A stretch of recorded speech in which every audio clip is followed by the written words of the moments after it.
Différentes techniques sont employées pour la pêche des carnassiers. Poissons morts maniés, leurre souple, leurre tournant, ondulant, à la pose, au rapala. Autant de méthodes que nous allons découvrir, guidées par Francis Poullain et Jean Arrachard.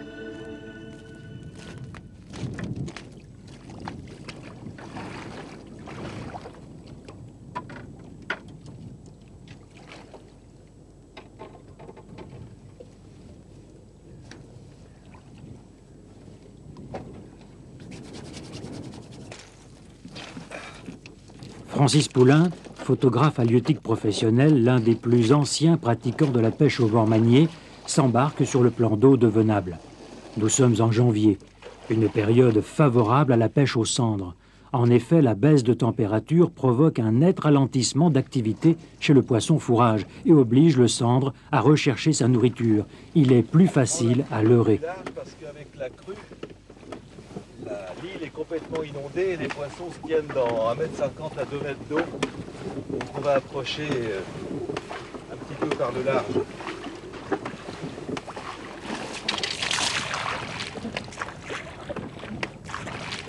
Le bateau, ancré devant un poste d'arbre noyer, Francis prépare une monture Draskovic. Il choisit un gardon d'environ 7 cm.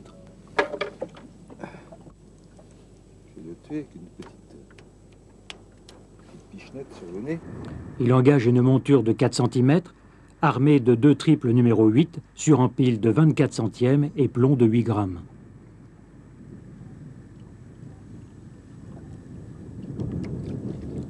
Un hameçon sur le flanc, on enlève une petite écaille. On pique le poisson, on le retourne.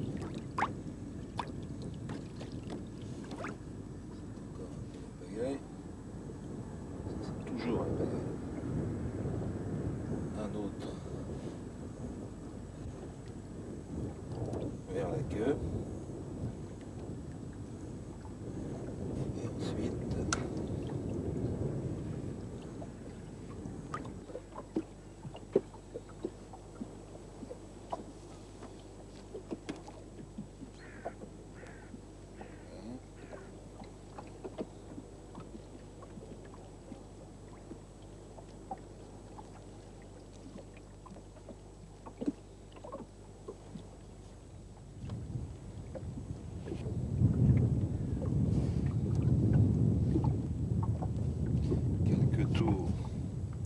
ensuite de laiton pour lui emprisonner le nez.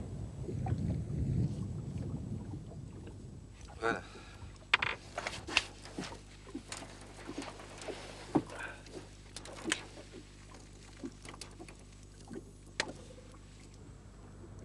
va essayer de... Il essaie le poisson pour contrôler son comportement. Le cendre se tient plus particulièrement à l'affût sur certains postes, tels que arbres immergés, haies noyées, langues de terre ou de cailloux en pointe dans l'eau, piles et piliers de pont et pontons.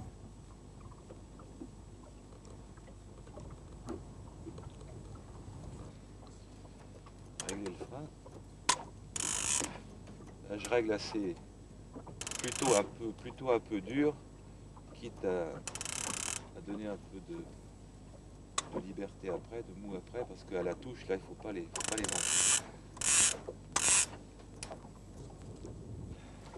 Après son lancer, le poisson mort tombe verticalement sur le fond.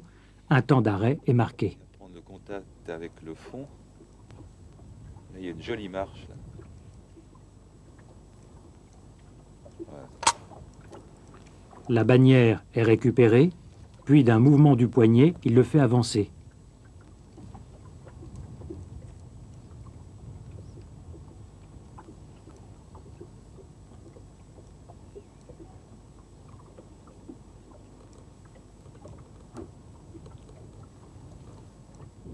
Remonter un peu, piquer vers le fond, remonter encore, revenir vers le fond en paliers successifs.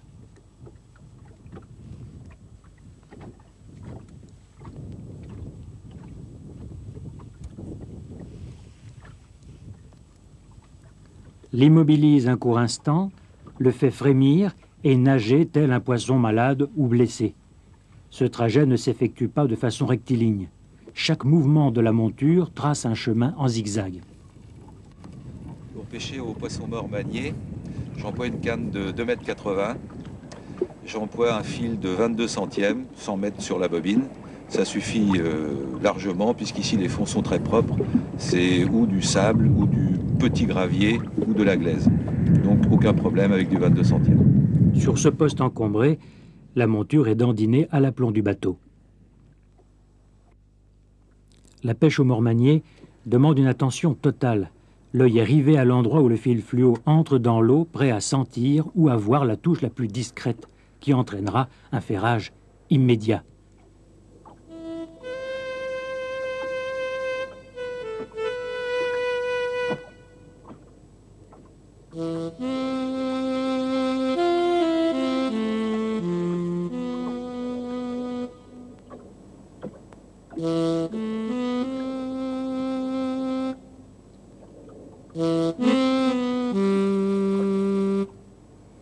Chaque déplacement de la monture, sous l'eau, est ressenti et visualisé par le pêcheur.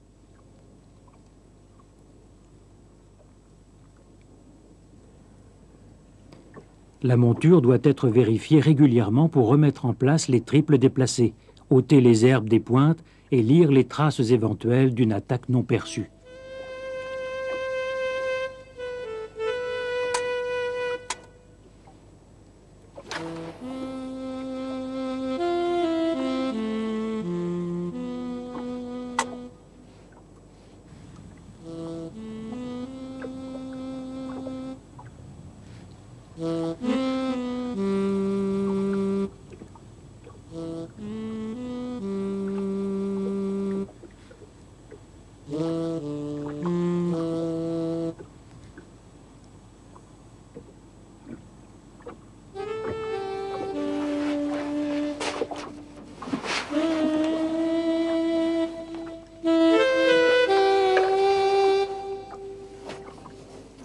Francis sent la présence du poisson sur ce poste et persiste dans sa totale exploration.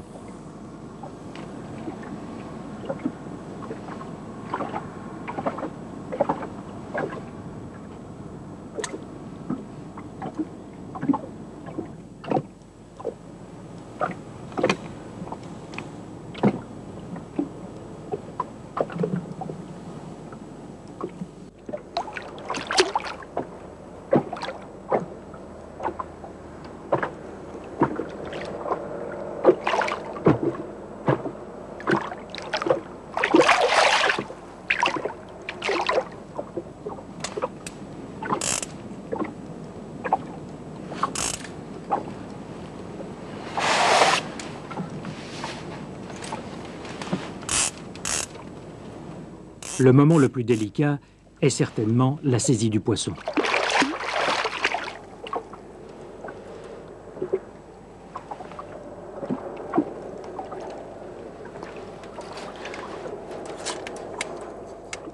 Un sang. Tu vois dans quel état il a mis la monture, regarde ça.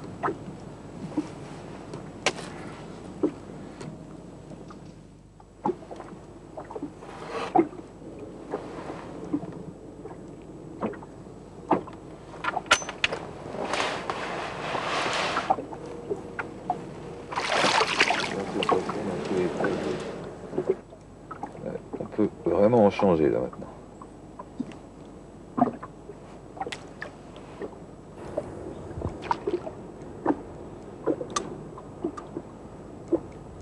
Je sais pas, je l'ai pris presque sous le bateau là. Je sais pas s'il m'a suivi depuis la première petite marche qui est là-bas ou s'ils sont calés sous cette marche qui est à 3 mètres 50 à peu près de fond ici. J'en sais rien. C'est pour ça que j'insiste là un petit peu au bord du bateau.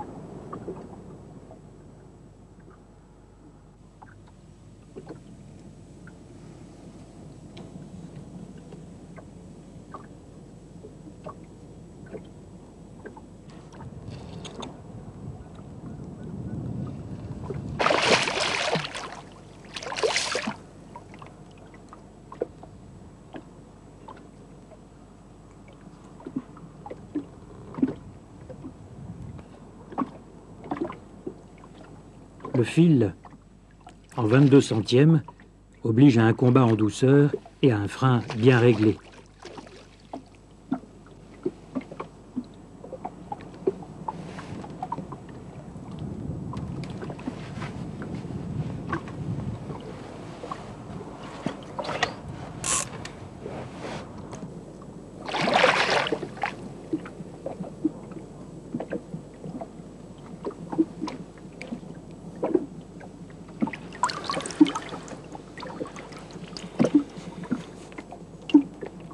Le sandre fait partie de la famille des percidés dont il est un représentant typique. L'œil est grand et globuleux, vitreux, adapté à la vie en profondeur ou à une activité nocturne. Il possède 2 nageoires dorsales bien distinctes, la première épineuse de 13 à 15 rayons, la deuxième ne comportant qu'1 ou 2 rayons épineux et une vingtaine de rayons flexibles.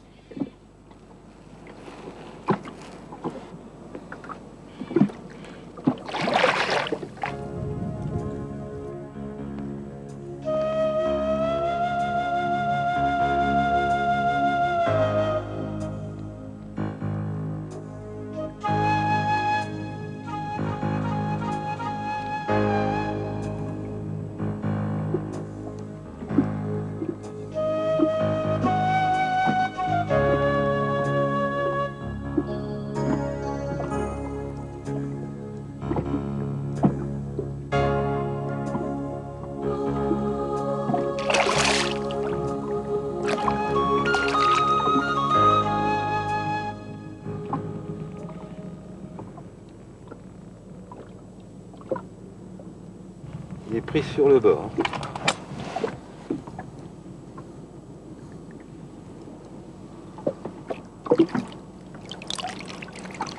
C'est du juste.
Pour se dégourdir les jambes et se réchauffer, Francis donne quelques coups de ligne dans une anse entre des buissons immergés à partir du bord.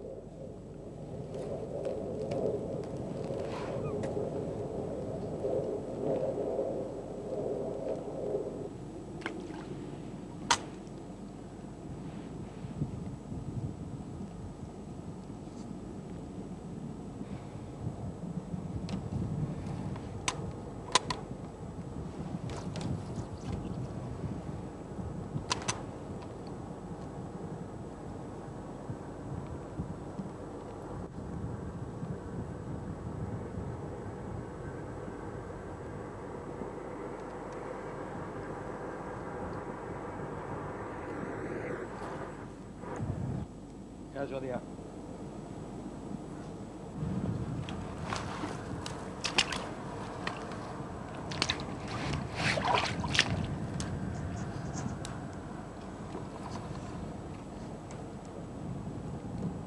Ah, c'est pas gros.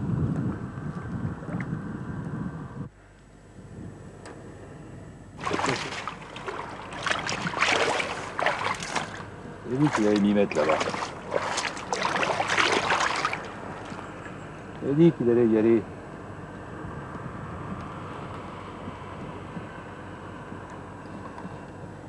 Tiens, il est dedans.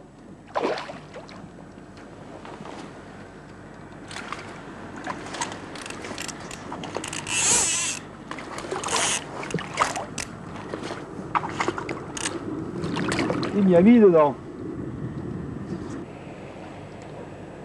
Il va s'y mettre encore.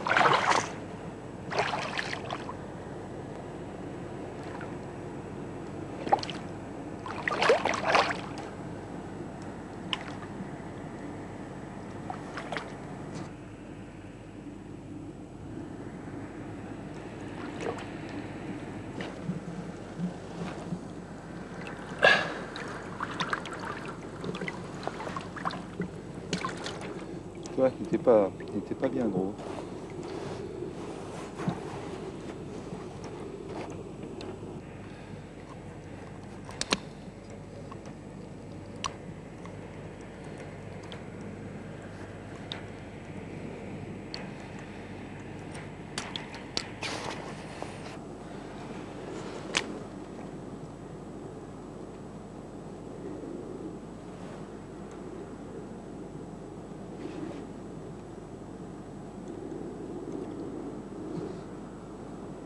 T'as vu où il va se mettre tout de suite? Regarde ça.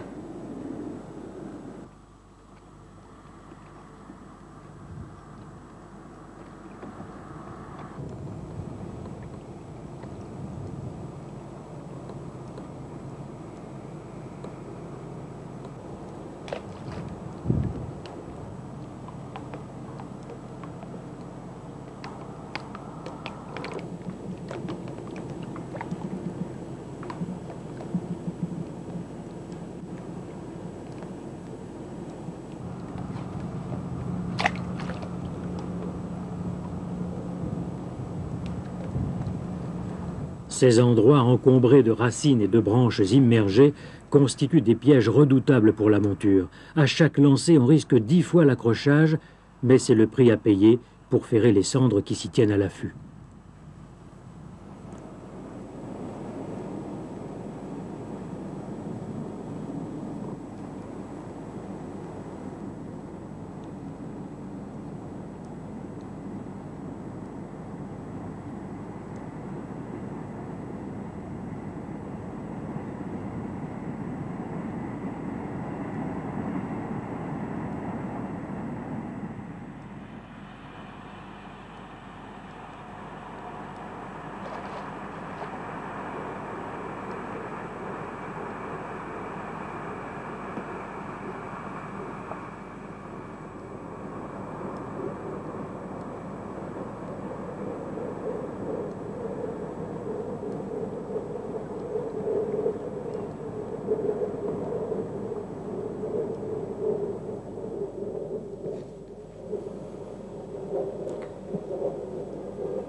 Le lendemain, Francis prospecte une autre bordure constituée de buissons immergés et d'une prairie en pente douce.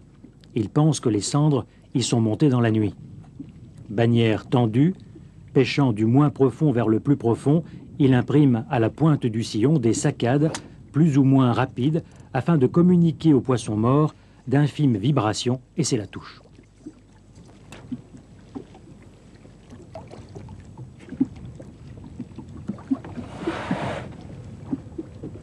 de petits qui sont de sortie ce matin.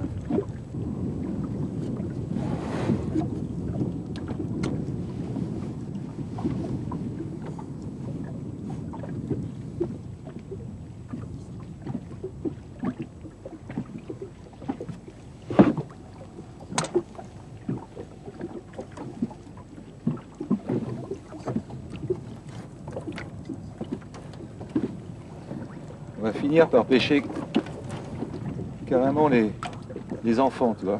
C'est vraiment pas gros.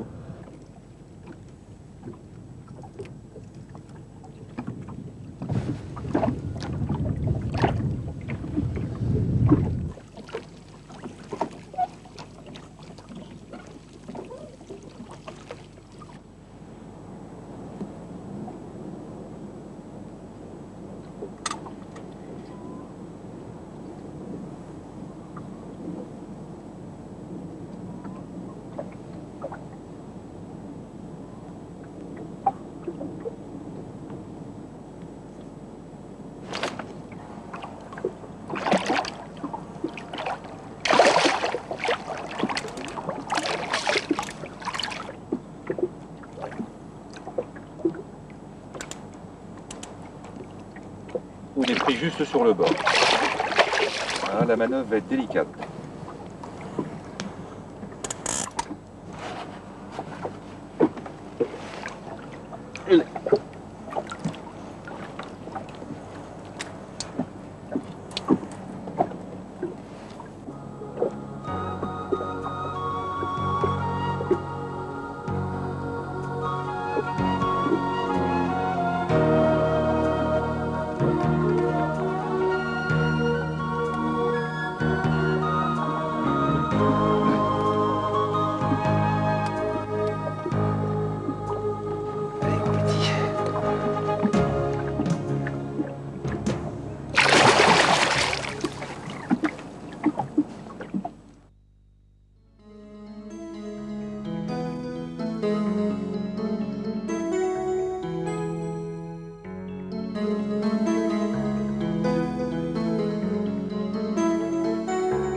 Nous avons quitté Venables pour nous rendre aux environs de Paris chez Jean Arrachard, journaliste et écrivain halieutique, grand spécialiste de la carpe et des carnassiers. Nous allons le suivre pendant plusieurs jours à la pêche des carnassiers.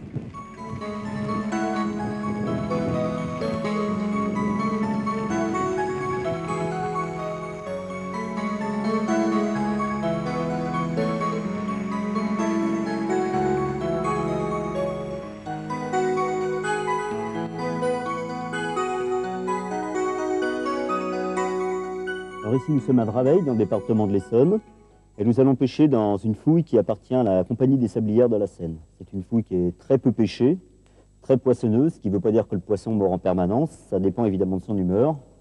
Enfin, en principe, il y a du sandre, du brochet et de la perche.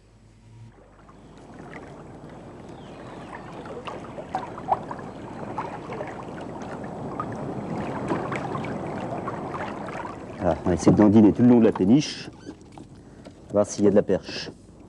On va pêcher au gratté, et là avec des tout petits gardons, lestés par un plomb coulissant de 2 grammes, et on va essayer de traîner ça au ras du fond. Ah, les grosses perches ou les carnassiers en général aiment bien se mettre le long de ce genre d'obstacle. Et tout est de savoir si c'est l'heure où ils ont envie de mordre.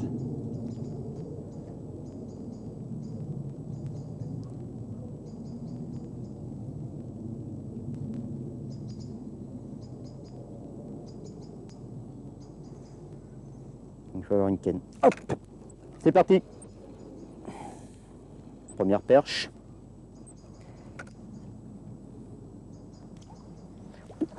Elle est toute petite, hein? Allez!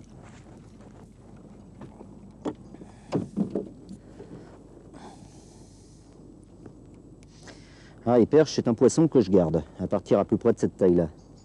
Les brochets, je les remets à l'eau, mais les perches, ça pullule. Ah, je vais te montrer le petit montage que je fais pour la dandine. En réalité, c'est mon montage de gratté. C'est un tout petit plomb minuscule qui peut coulisser le long du bas de ligne. Il est bloqué à quelques centimètres de l'hameçon. Le vif est piqué par les lèvres avec une petite rondelle de caoutchouc tout simplement parce que ça empêche le vif de ressortir, sinon il sort de l'hameçon et on le perd. Pourquoi le plomb est-il bloqué si près? Tout simplement parce que lorsqu'on le tire sur le fond, là je suis en dandine, mais quand je gratte sur le fond, s'il y a un petit caillou ici, le plomb va taper dessus, je vais savoir qu'il y a un accroc, je vais pouvoir tout de suite le faire sauter. Si le plomb était beaucoup plus haut comme ça, le temps que je fasse sauter le plomb, eh ben c'est l'appât qui va tomber sur le caillou et s'accrocher. Voilà pourquoi le plomb est si près. Alors bas de ligne d'acier, bien sûr, parce que bien entendu c'est surtout la perche, le sandre que je capture, mais il y a également du brochet qui se fait prendre à cette méthode. Comme je ne tiens pas du tout à le laisser se balader avec un trip dans la gorge, je préfère mettre un bas de ligne d'acier pour ne pas me faire couper. Voilà. Bas de ligne d'acier, mais acier très souple. Il ne faut pas prendre d'acier raide. On peut faire des nœuds tout simples. Pas question de faire des soudures ou quoi que ce soit. C'est un montage qui permet, quand on accroche sur le fond, de le refaire tout de suite au bord de l'eau. Il ne faut pas que ce soit compliqué. Voilà. Oh, il y en a d'autres derrière.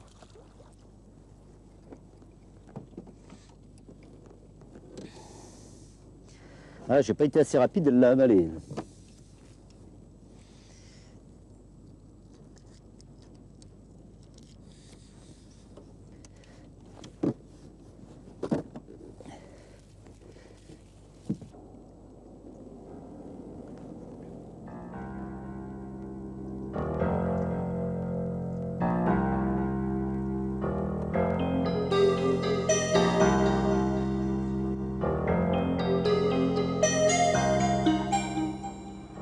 Je pêche beaucoup le carnassier, de septembre jusqu'à l'ouverture en avril. Mais bon, c'est pas le seul poisson que je pêche beaucoup la carpe aussi, mais tous les poissons m'intéressent. Les seuls poissons que je ne pêche pas, tout simplement parce qu'on ne peut pas tout pêcher, c'est les salmonidés. Je pêche le carnassier avec beaucoup de méthodes différentes, c'est-à-dire le mormanier, qui est un petit peu ma spécialité, également le leader souple, avec les cattes, les cuillères ondulantes, tournantes, les gros poissons nageurs type rapala, qui permettent d'attraper des poissons de toute taille, y compris des très beaux. Je pêche également au vif, que ce soit au flotteur, en plombé, et éventuellement même à la dandine. Ah, on va essayer d'en mettre un beau. Si j'arrive à attraper un beau gardon, voilà.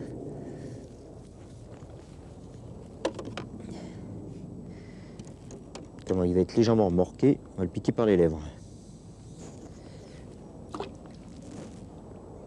On va le laisser traîner derrière le bateau et on s'en occupe plus. Voilà. Bouline à débrayable, on débraye et le poisson peut partir sans sentir de résistance. Et pendant ce temps-là, on va pêcher. La pêche au vif se fait avec des flotteurs légers, immergés à plus de la moitié et plombés à moins de 6 grammes. Les montages légers n'opposent aucune résistance dans l'eau, ce qui évite les relâchers.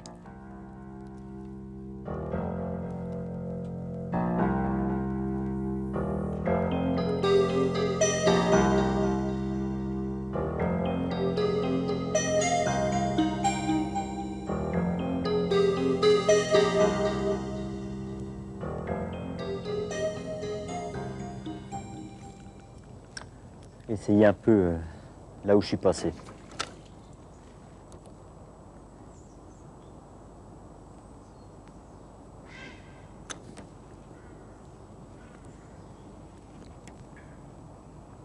Faire des mouvements coulés pour le brochet. Des mouvements souples, pas des saccades trop brusques. Le sandre, on fait des petits mouvements saccadés. Le brochet, on fait plutôt des grandes ondulations. Ça correspond plus à leur façon d'attaquer.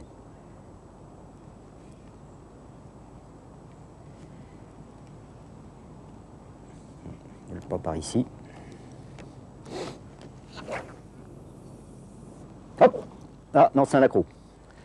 Faut mieux ferrer, même si c'est un accroc, parce que des fois, les poissons qui prennent sur place, c'est pas toujours évident. Alors on ferre systématiquement. C'est un accroc, tant pis.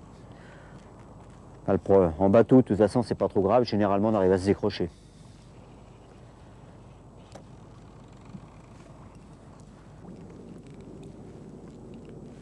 Voilà. Il suffit de pousser un petit peu avec l'otion et ça dégage la pointe de l'hameçon. Et bien on va pêcher ce coin-là puisqu'on est là maintenant. Je vais faire attention qu'il n'y ait pas de cochonnerie sur les pointes des hameçons. Non pas parce que ça gêne le brochet, mais parce que ça déséquilibre le leurre. J'ai pris l'habitude de pêcher principalement en bateau, parce que ça permet de mieux pêcher les postes qui sont au bord, contrairement à ce qu'on pense. Parce que quand on pêche du bord, on marche, on fait du bruit.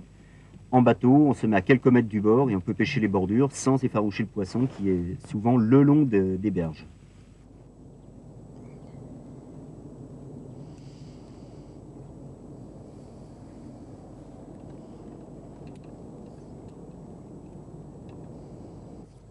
Que de la petite.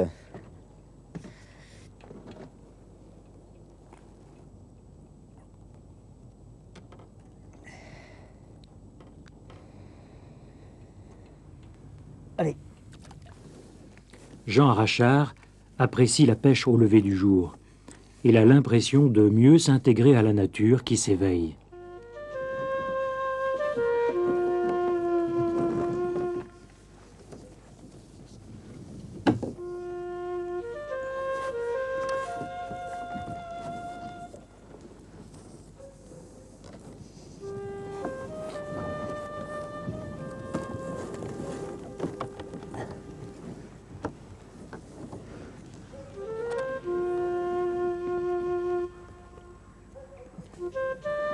Ouf.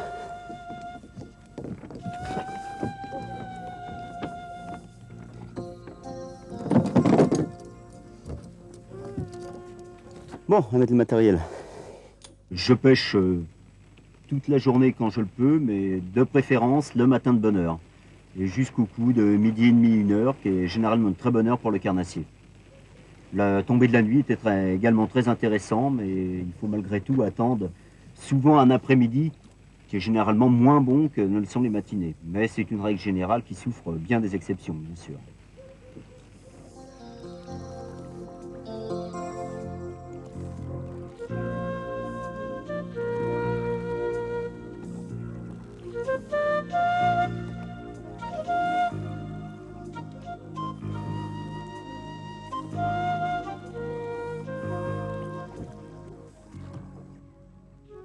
Ah, je débute à la cuillère jaune fluo, qui me fait bien trancher sur le matin, comme ça de bonne heure. Il fait sombre.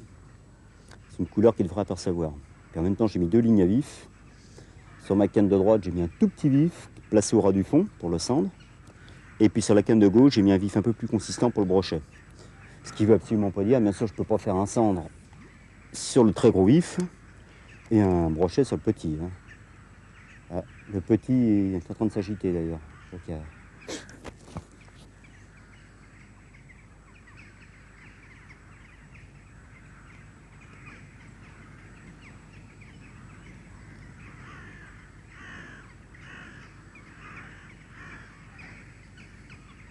On va essayer de trouver quelque chose là-dedans.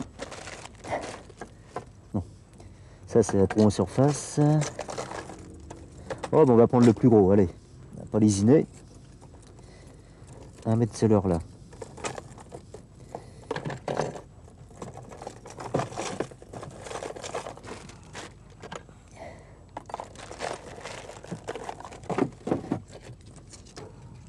Voilà. Double émorillon. Double agrafe, plus exactement.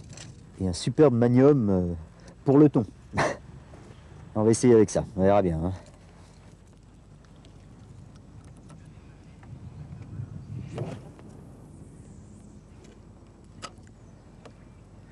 Ça, c'est un leurre qu'il faut ramener assez vite. Parce que c'est des leurres qui sont faits pour pêcher à la traîne.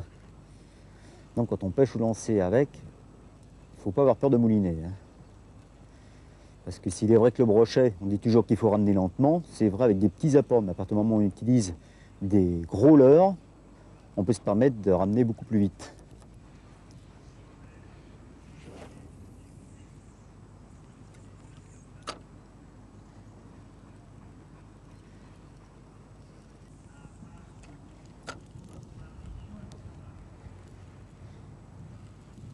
Bien le faire descendre.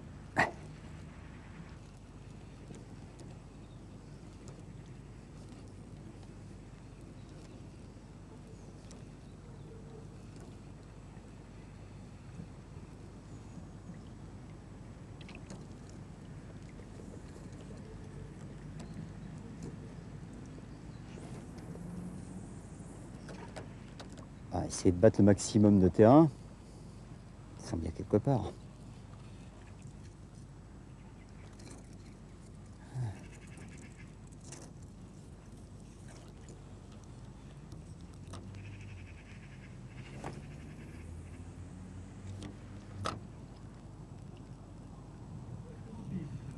J'en ai un! Ah, bouge pas beaucoup. Oh, il doit pas être très gros, hein. Il bouge pas beaucoup.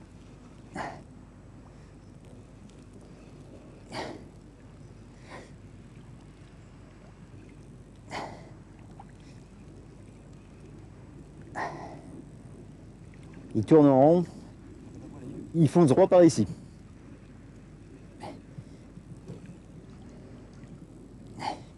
Et voilà. Ah bah oui, c'est pas très gros. Ce brochet de 3,7 kg n'a pas hésité à attaquer un très gros leurre.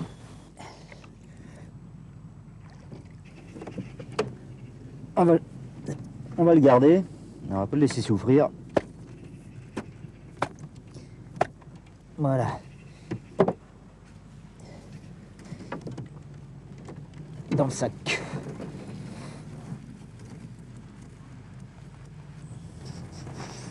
Ah ben alors, il veut pas rentrer. Allez. Ah, on va essayer de choisir un vif ni trop gros ni trop petit. Ah. Non, ça c'est un rectangle, il faut mieux éviter parce qu'il fait remonter les lignes à flotteur vers la surface. On préfère un gardon.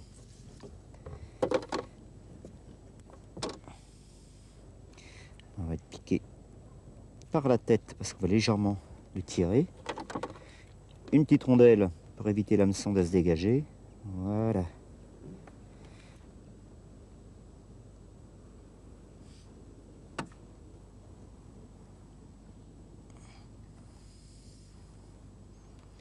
Et on laisse, c'est un flotteur coulissant. On l'amène jusqu'à l'arrêtoir. On ferme le pick-up et on met en position de débrayage. Et le poisson peut sortir du fil sans aucune résistance.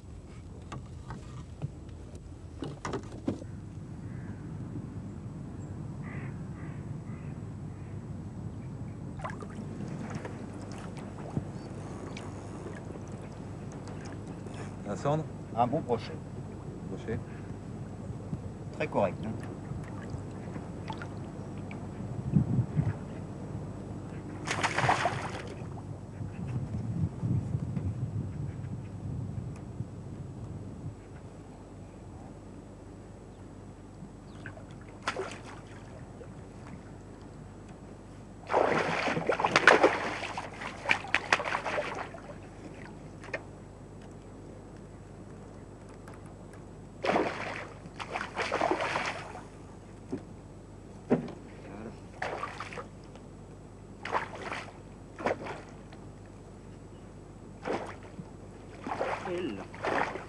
Oh là là là là.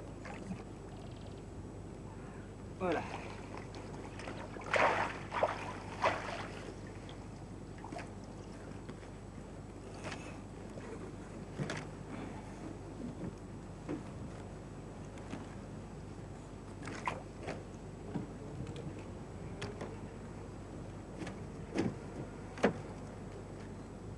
Il se calme un petit peu.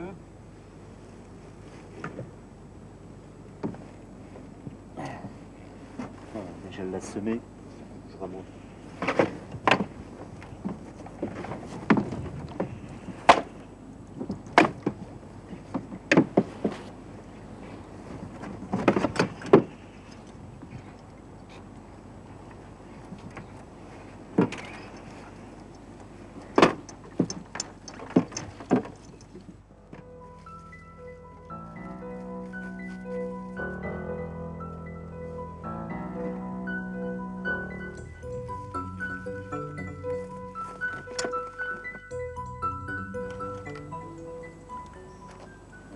Perche, ça me va faire un brochet ça.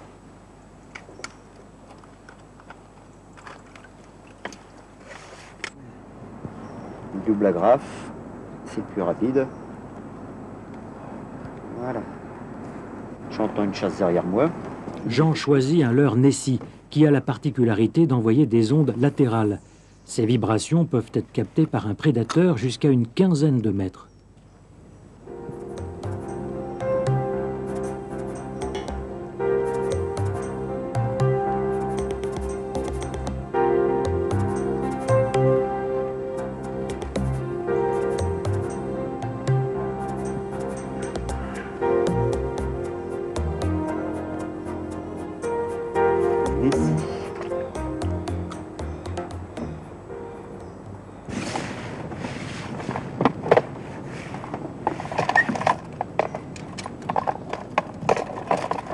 Essayer un beau médium plongeant.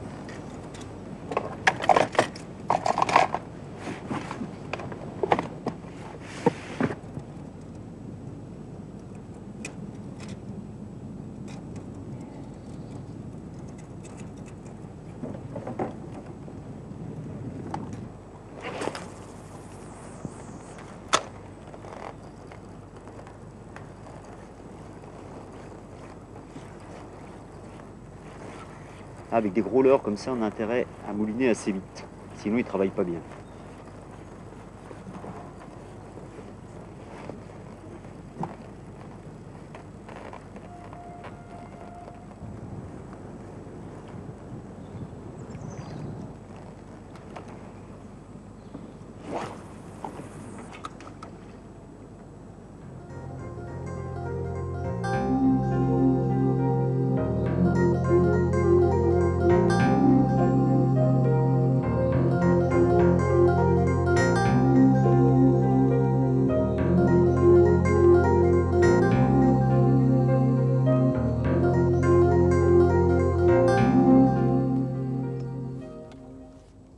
J'aime bien sur les plans d'eau utiliser un moteur électrique parce que ça permet une approche très pointue des postes. Et par exemple, quand il y a du vent, on arrive à se maintenir sur place sans faire le moindre bruit et approcher le poisson sans l'effaroucher, ce qui n'est pas possible avec un moteur à essence.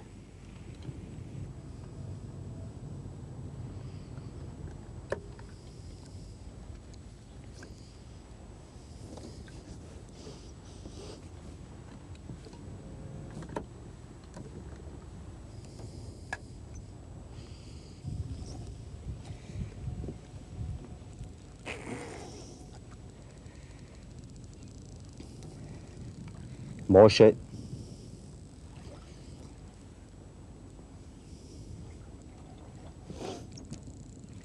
Allez, c'est fond bien.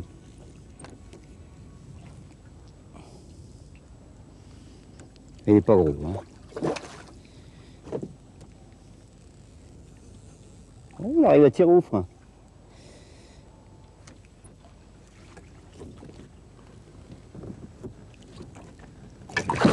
Ah.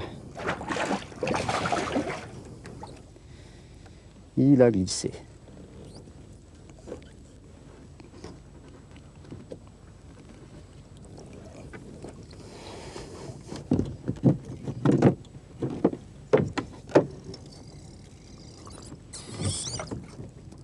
Ah, il piquait juste au coin de la gueule.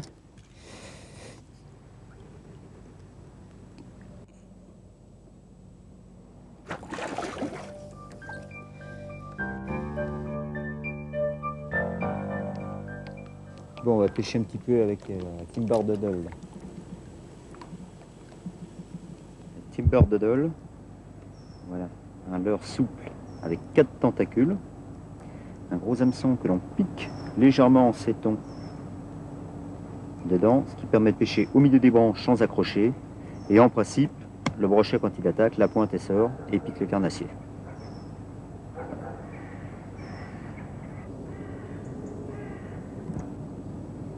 Il est important de vérifier la nage d'un leurre dans un peu d'eau, de façon à découvrir son comportement et la manière de l'animer pour le rendre attractif. C'est un leurre conçu pour la pêche du sandre dans les endroits encombrés. Il a une nage planante due à un effet parachute. Il permet une pêche très lente.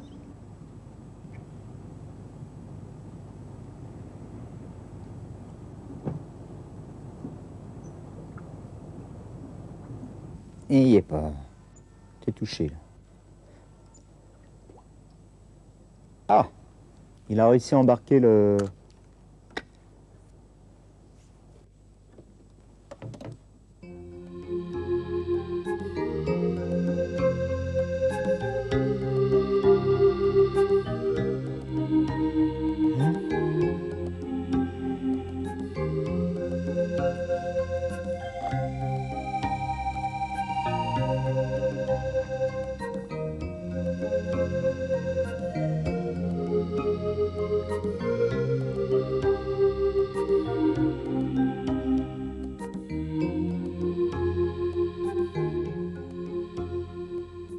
L'écrevisse astucite avec un plomb dit floqué pour servir de support au parfum. Parfum à base d'écrevisse.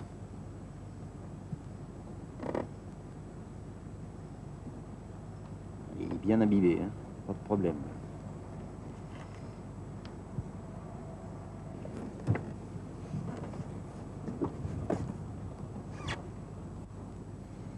Jean prend soin de faire nager son leurre comme une écrevisse, à reculons et par petites tirées. Faut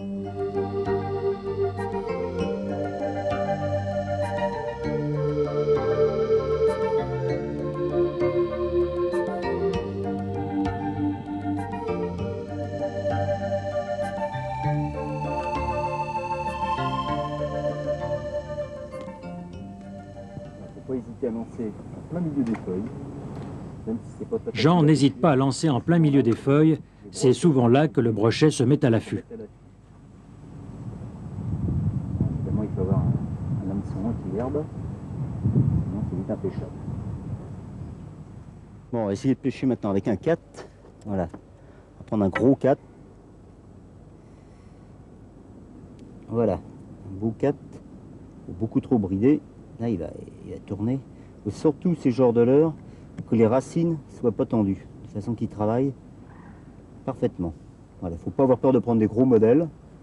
Hein, ça n'a jamais fait peur à un brochet, ni même à un très gros sandre.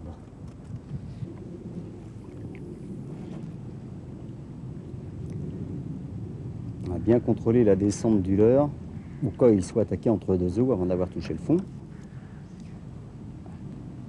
Et les 4, on les travaille exactement de la même façon qu'un poisson mort manié. Si ce n'est que les temps d'arrêt qu'on observe aux poissons maniés, du fait que là c'est du plastique, il faut mieux écourter ces temps d'arrêt. Il faut toujours qu'ils bougent. Mais sinon le travail est le même. Des petits sauts sur le fond, des petits sauts saccadés si on cherche particulièrement le cendre, et des mouvements ondulatoires un petit peu plus larges si on cherche le brochet. Enfin là, à cet endroit-là, je pense surtout au brochet d'ailleurs, hein, plus qu'au cendre. Alors, on va essayer entre deux eaux un peu, de balayer. À laisser travailler bien à fond là. Yeah!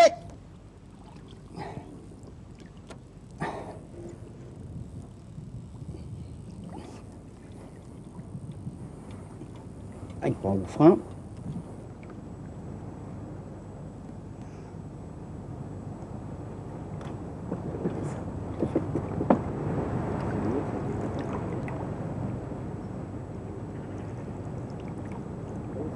Un beau cendre, je crois. Un gros cendre. Voyez la corde.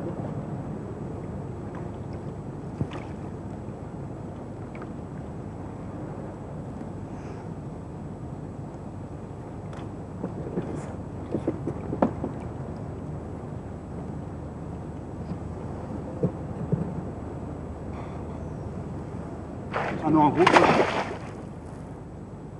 Alors je croyais que c'était un cendre.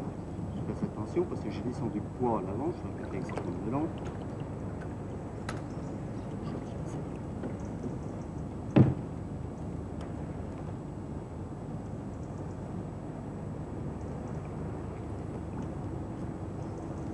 Bien, hein?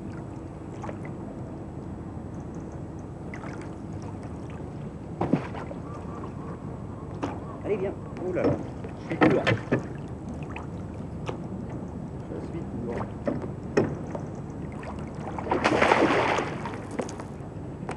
J'ai pas pris la rallonge de l'épuisette.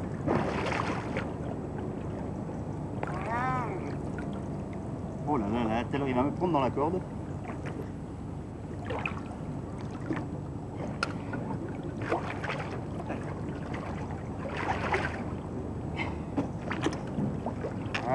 Ça y est.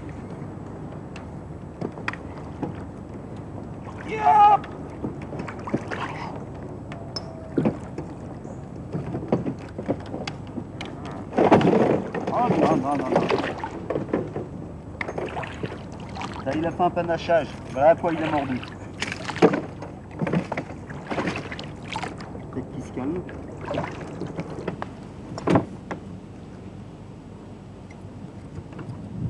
Il s'est penché dans le musette.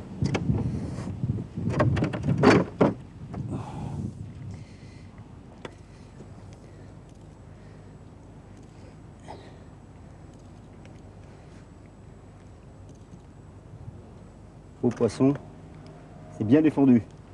Un brochet de 14 livres.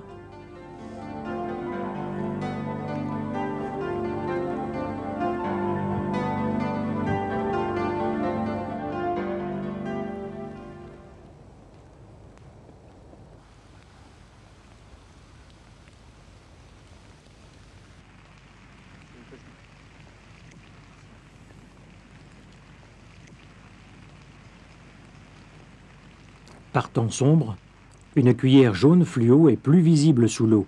Elle est plus efficace.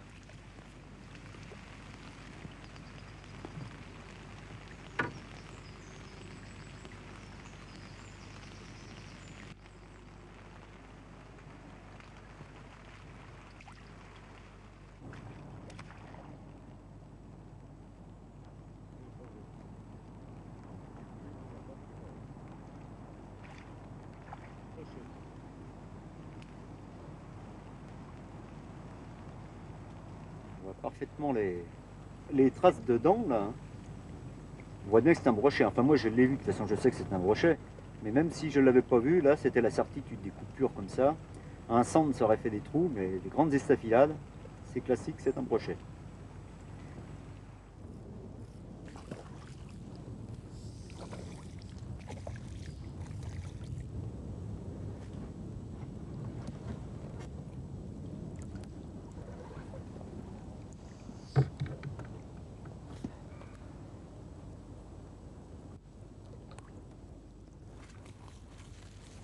On va pêcher avec un hareng entier.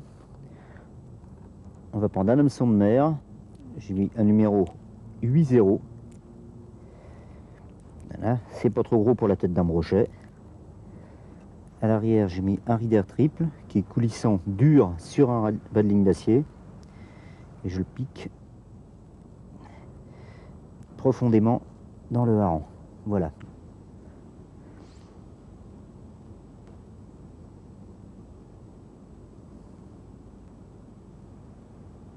C'est trop fort, on fait un mouvement de balancier.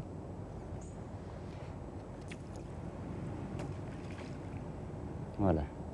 Sans plomb, sans flotteur, le poids du hareng est largement suffisant. Et au moins, s'il y a un départ, il ne peut rien sentir. On pose la canne. Voilà. Juste pour le maintenir, surtout qu'il ne soit pas trop serré, c'est pour pas que le vent emmène le fil. Alors on va mettre un plomb juste suffisant pour maintenir le morceau de hareng dans le sur le fond. Pas qu'il soit très gros, vu qu'il n'y a pas de courant. Voilà, le plomb ça se trouve suspendu, comme ça s'il y a un petit peu de vase, la ligne peut coulisser quand même. Le plomb s'enfoncera par exemple dans la vase jusque là, et le reste peut coulisser librement.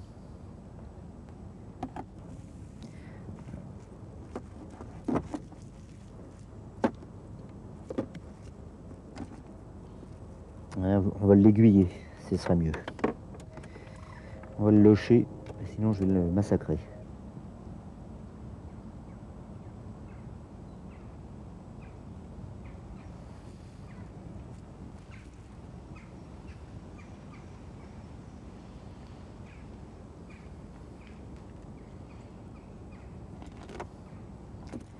Voilà, on fait coulisser.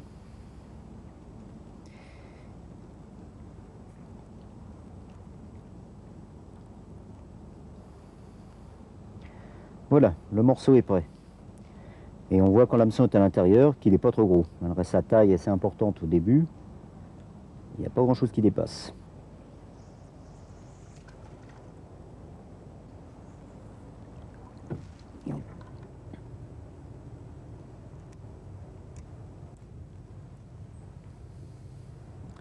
Et voilà, le dispositif est prêt. Jusqu'au coup du soir, le hareng n'a pas rapporté de prise.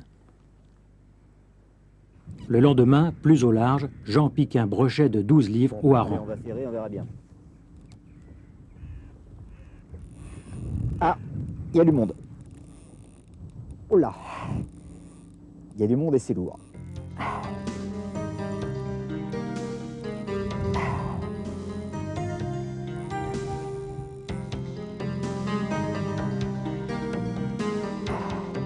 Je monte.